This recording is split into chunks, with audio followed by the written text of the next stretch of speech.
This is Abnormal Entertainment.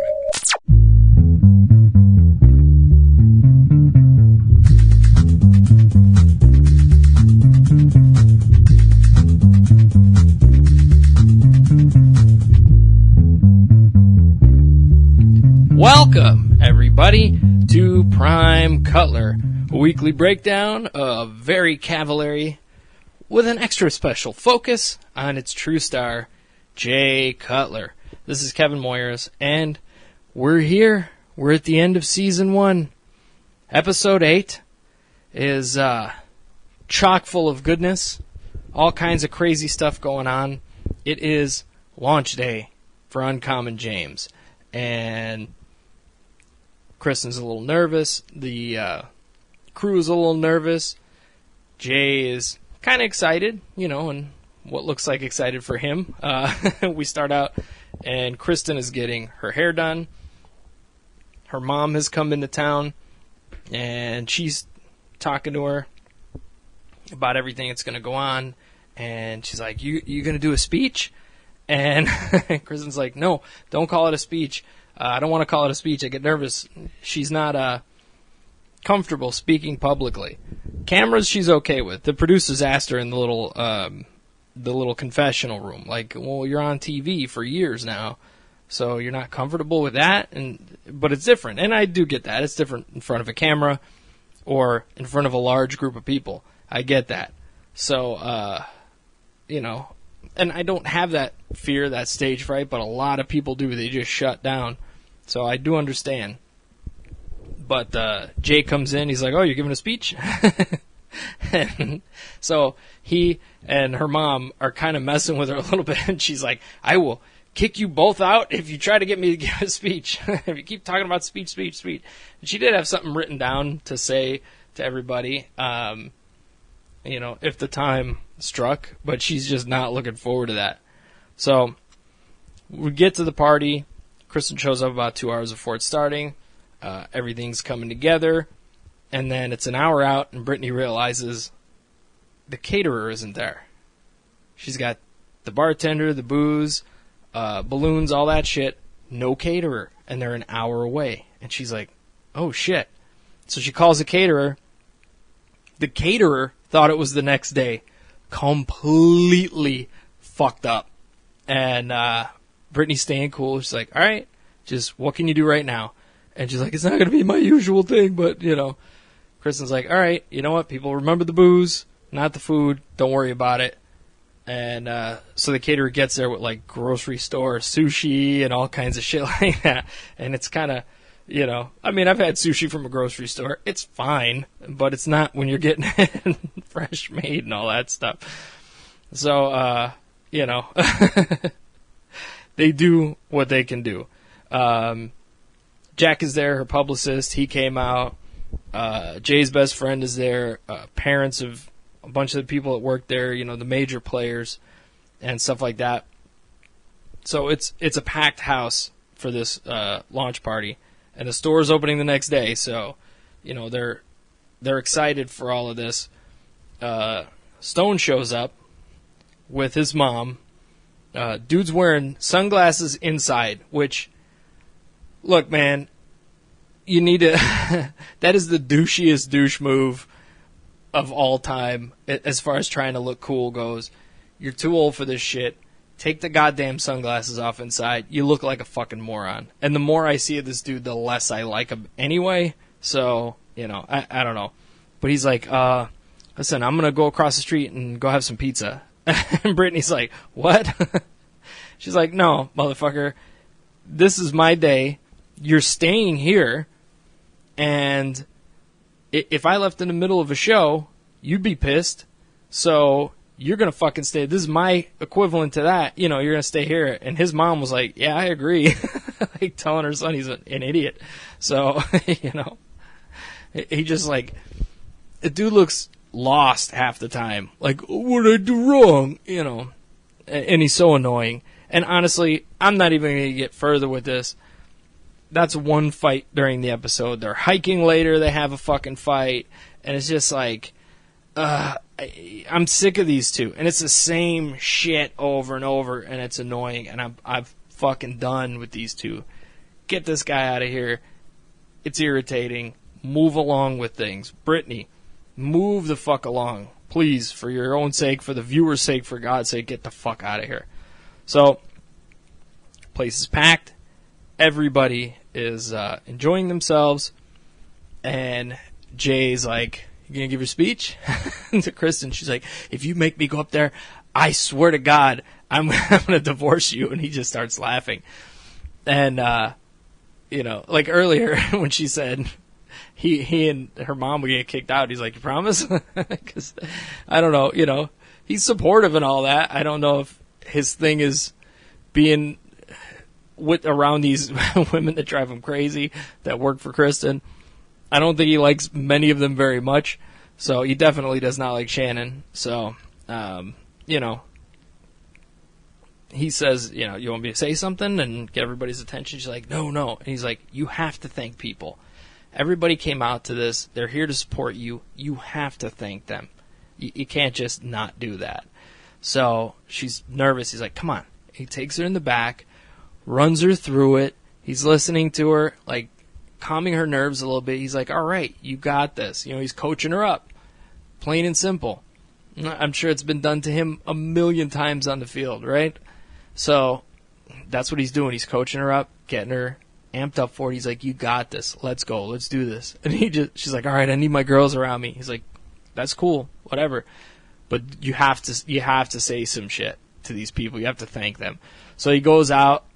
His exact words are, "Everybody, quit talking." I'm like, what? But he calms everybody down.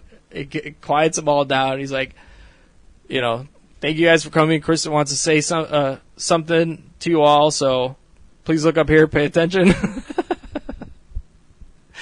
So she gets up there. She has little note cards or whatever, written out, and gets all the ladies up there. And Jay's standing a little off to the side, and she thanks him first and foremost. She's like, she thanks him for letting her do this while he takes care of the house. Like, she couldn't do without him, calls him super dad. And he's just like, "Oh," he's getting all kind of proud and bashful at the same time. It's, again, I'm just, the cute factor between the two of them is sickening to a degree that most people can't stand. But, or couldn't stand, I should say.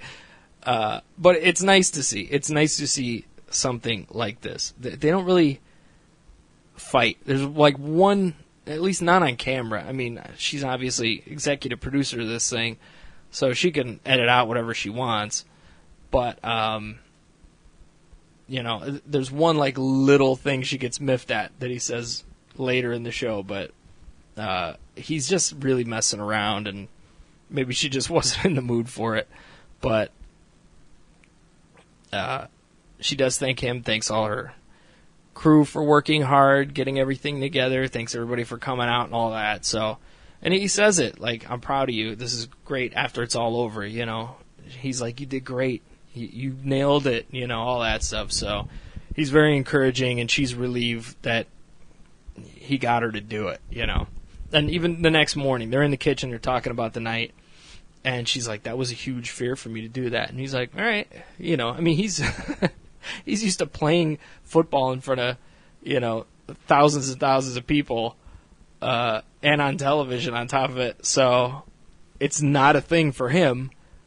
It's you get used to as a kid, I guess, when you're playing sports. But he's like, "All right," But she's still amazed that she got through that.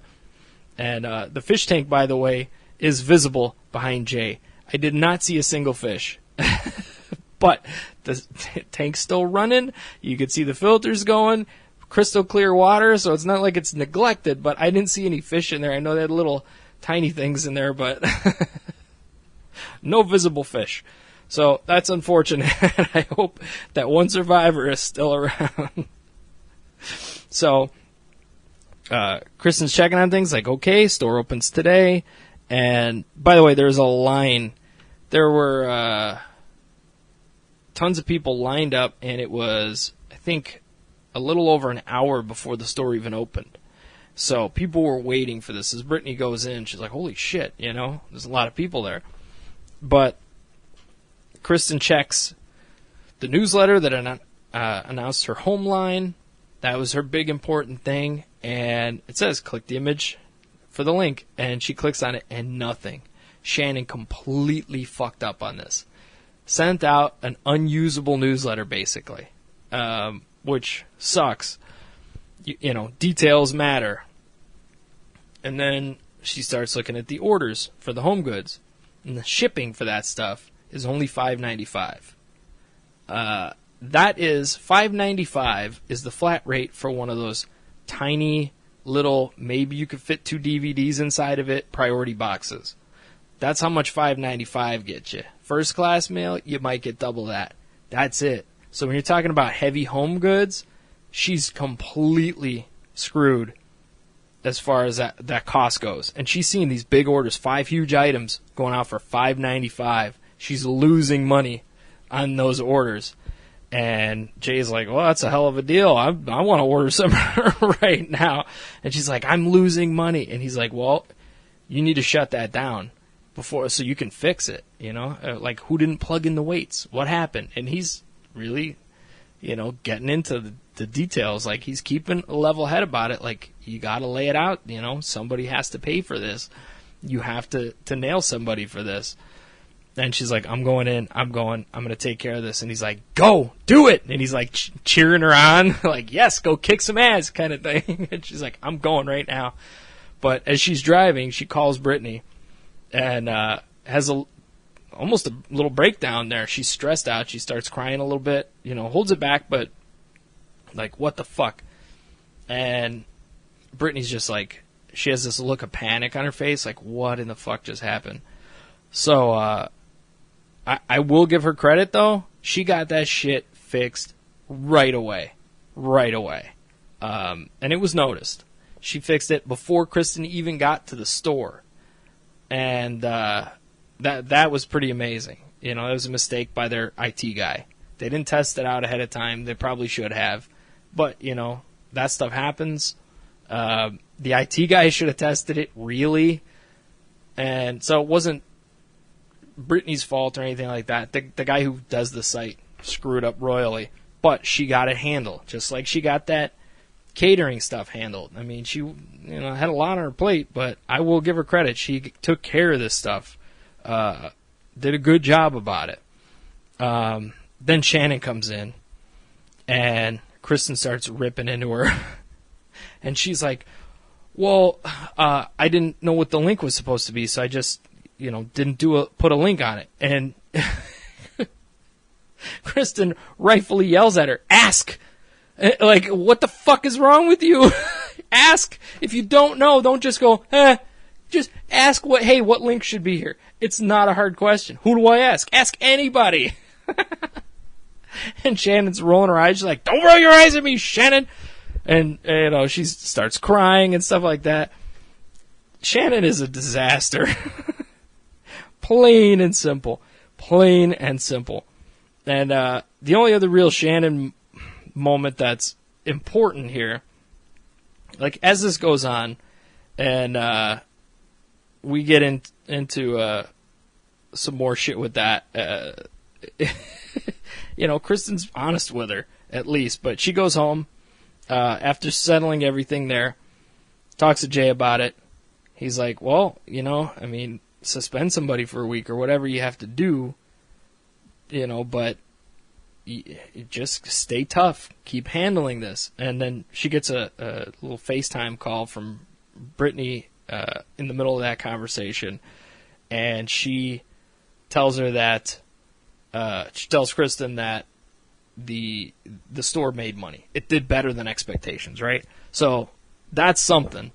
That's something at least. But again, I think honestly, that's Brittany taking care of business. I'm on her team right now because she seemed like all over the place, like handling too much shit, but she fucking handled it, man. She got the food there. She got the website fixed I mean, quickly. Because I know they've said, like, it's only, there was conversation about moving into the new house, and now it's going to be 40 minutes from home to get to, the store. So it has to be less than a half an hour now, or, at this point in time. So she got that fixed in less than a half an hour, and Kristin was already on the road, so it might have been even like 15 minutes she got the website fixed. I mean, that's pretty good to be on top of shit. And she got sales. Like, they outsold the online store with the store. I'm getting one over here. Brittany's doing a good job. I don't know. I think she's doing all right. Shannon's still fucked up. That girl's fucked in the head, man. and it just continues. But so she's happy. Kristin's happy. And now Jay's talking about, like, Shannon. He goes right to Shannon. Like, all right, these two did their job, whatever. But Shannon's fucked up, and he does not like her. And he's like, maybe suspend her for a week. And Kristin's like, hey, social media is how this business got started. Instagram and stuff. He's like, I'll take some pictures. I got an iPhone. She's like, no, it's a full-time job. He goes, stop. I got it. And she's over here going, I will kick you out of my house. He's like, looking around. I think this is my house, too. I don't know. It doesn't stop with these two. It's funny. Like, even you could tell, like, he pushed a little too far with the Instagram shit. And she was getting a little pissed, but then kind of realized he was fucking with her. But still, she had a little bit of steam. Like he wasn't taking it seriously or something, but I don't know. He seriously does not like that fucking Shannon, man. So let's get to Shannon. She brings Taylor home, who has Mike there. Of course, Mike has that giant ring he bought last week, and he's just sitting out on the back porch, and Gurney and this other dude are filming it, Mike's friend. And, he proposes, she says yes, the whole thing. But none of that's a surprise.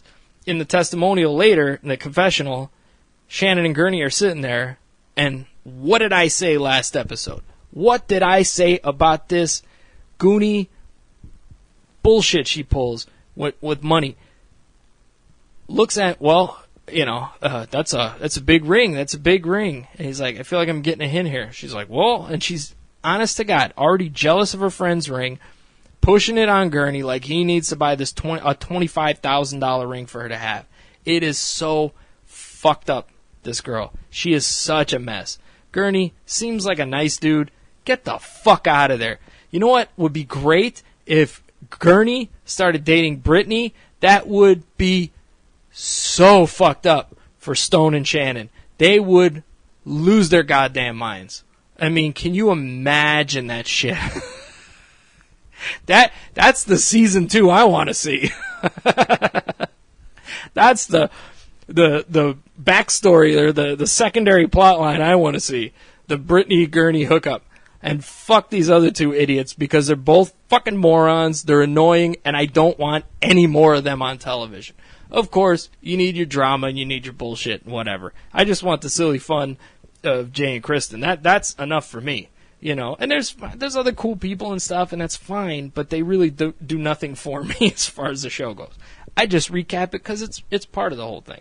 So, as things go on with Brittany and Stone, they're arguing again.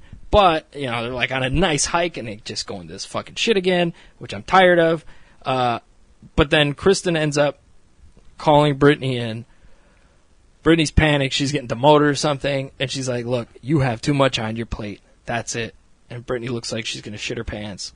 And Kristin says, I'm going to put you in charge of home goods because I need one person to focus on that. And you've kicked ass. You took care of this and that and everything else. And no matter how much shit, and she's like, that's my fault. I put too much on you. And no matter how much you got, though, you still got this done, which is amazing. So I want you to focus on this brand new line and get it going and make it happen and all that. And Brittany's all excited, and it's cool. She's no longer freaked out. So she worked hard. She deserved it. Hey, good for her, right? So now we get to Kristin talking to Kelly, her best friend, and they're sitting at some place and talking about these 20-year-olds making out over on the side while they're having drinks, in the afternoon, and talking about everything since Kelly couldn't be at the opening party. But she dumped the Canadian. He's gone. He's out of the picture. Another guy I couldn't stand on the show, so I'm happy with that. It just was like a fling, and they even said, like, it's a perfect fling before you meet the guy you're going to marry, and that whole thing. I mean, they're 35, Kristin and Kelly, so you think about that, I guess, at that point, if you've never been married, so, and if that's what you want. So there's that. But, they have some drinks, and Kelly calms her down a lot, because all the stress and shit like that, and that's what best friends do, right? So that's a little side thing. It's only important because of the Canadian storyline. But in the midst of all of this, Jay gets the keys to the new house. And they go there, they take one night, and it's just he and Kristin go. Then they have champagne and enjoy that they have their new place. And, they're excited for it. They go a couple days later, and Kristin's asking Jay in the car, so what do you plan doing for the next, 5 months? He's like, well, I got to move, and, I got some stuff going on. I'm going to, travel the world with Uncommon James.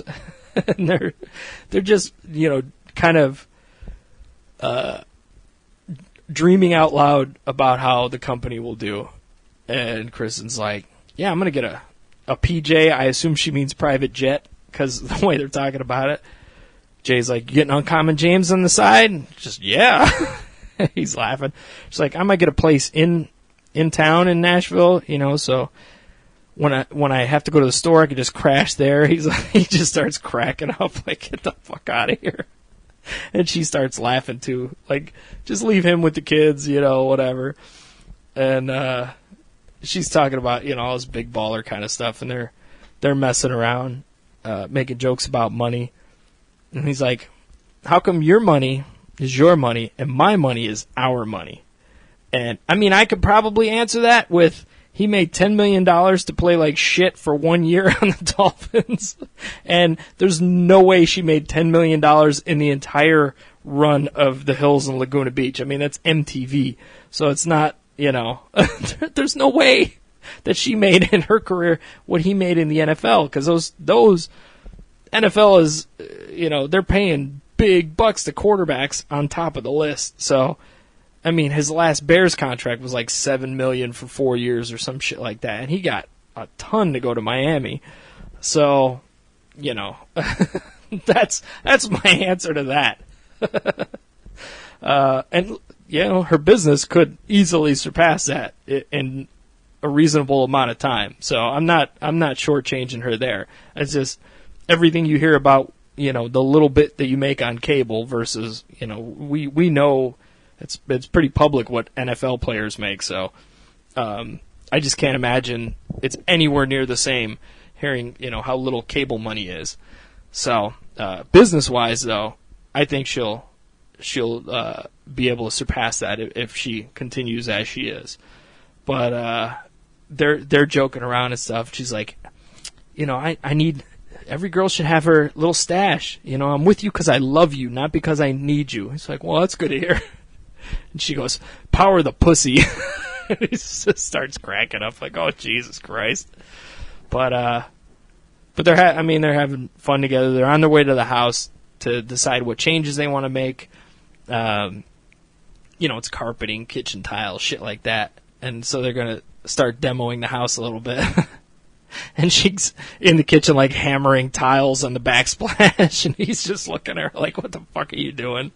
She's got a hard hat on, pulling carpet up, which is pretty much the opposite time that you need a hard hat.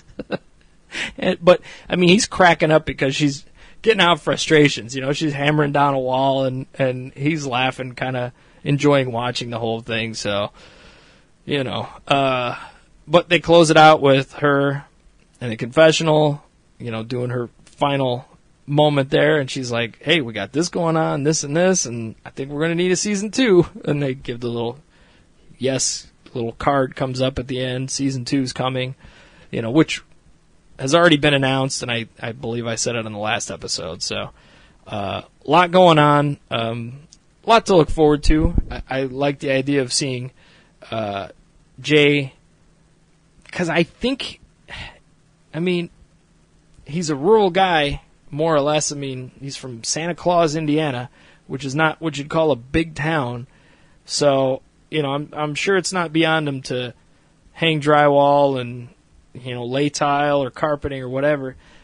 I kind of want to see him being hands-on with this stuff. I think that'll be fun to watch. And not that I think he's a buffoon or an idiot or anything like that. It's nothing like that.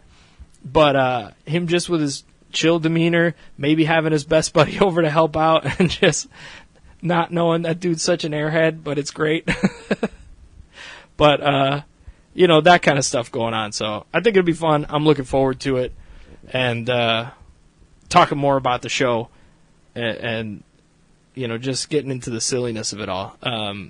TV seasons, who knows anymore when they drop. But they haven't announced a date or anything. I'm sure they're still, or just filming it. I'm sure they probably started after the success of the first couple episodes. But, you only get 8 for season 1. Maybe the second one will be longer if they deem it necessary. But we'll see. So this is going to be it for me until season 2 begins. But I thank you for joining me through this wonderful journey. I've enjoyed it, honestly. I've never really gotten into reality TV. A little bit of Survivor, Big Brother, when that started, I was like, well, this is an interesting kind of concept, but I dropped off it pretty quickly. Bachelor, just because I thought this is a batshit idea, and I was right, but, all that stuff gets kind of tired after a while. Following the celebrities and stuff, not generally for me, but I heard how crazy the Cutler thing was, how bizarre he is as a person in a quirky sort of way. His little neck twitch and the whole thing that, I've always seen watching football, his little physical tics, but I don't know. It was fun to watch and interesting because I think most of these things rely on chaos, and this didn't as much. You have Shannon, who's a little annoying, Stone, who's a little bit annoying, but they did focus on a good and positive relationship between two people. And you don't get a lot of that. It's more like, what kind of messed up thing can you show? So it was kind of nice. And being a single person, it's nice to see people function in a relationship well. And I'm sure it gives a lot of people hope that, it's possible. It's possible. And, you do see the converse. You do see different relationships within it, whether it's Shannon and Gurney, and you see the problems there that are just going to be, they're eventual. You see Stone and Brittany and the problems there. But the center of it is this positive relationship, positive friend relationships, boss coworker relationships, and solving problems when they happen. It has been a pretty positive show overall, and that's kind of nice to see. So I dig it. I did the show because I thought it'd be fun, and I'm looking forward to season 2. So anyhow, thank you guys for listening, hanging out with me a little bit, talking shit about TV. Done it plenty on Cinema Head Cheese. If you want to check that out at abnormalentertainment.com, I do some movie reviews and TV reviews over there. Go to bunny17media.com. If you like what I do here, please go get some of my books, comic books, audio books, things over there that I've enjoyed doing and creating. And that's my own little company with my daughter. So that's my family business. My sister even designed the logo for us based on an idea that I had and my daughter's preliminary sketch. So that's our family business. And if you use the code Cutler, you get 15% off of anything there. And we have a lot, really. So check that out. And like I said, I'll see you whenever season 2 drops. Maybe I'll drop a little, once I hear when it's coming, I'll drop a little something into the feed. So stay subscribed if you are. If you aren't, subscribe to the show, please. iTunes, RSS feed, Spotify. You find us anywhere. Stitcher. A lot of Stitcher Premium users out there. So add this in, and then when the next thing comes up, it'll be right there in your reader. So do that. And that's all I got. I'm rambling at this point. So thanks again for listening, and I'll see you next season with Prime Cutler, a recap of Very Cavallari, focusing on, of course, its greatest star, Jay Cutler. This is Kevin Moyers. See you next time.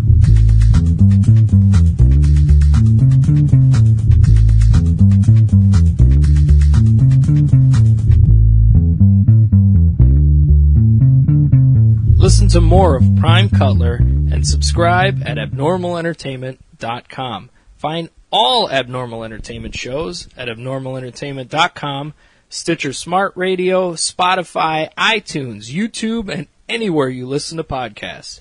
Find me at Kevin Moyers on Twitter and on Facebook. Find Abnormal Entertainment at Abnormal Podcast on Twitter, Instagram, and Facebook. You've been listening to the Abnormal Entertainment Network.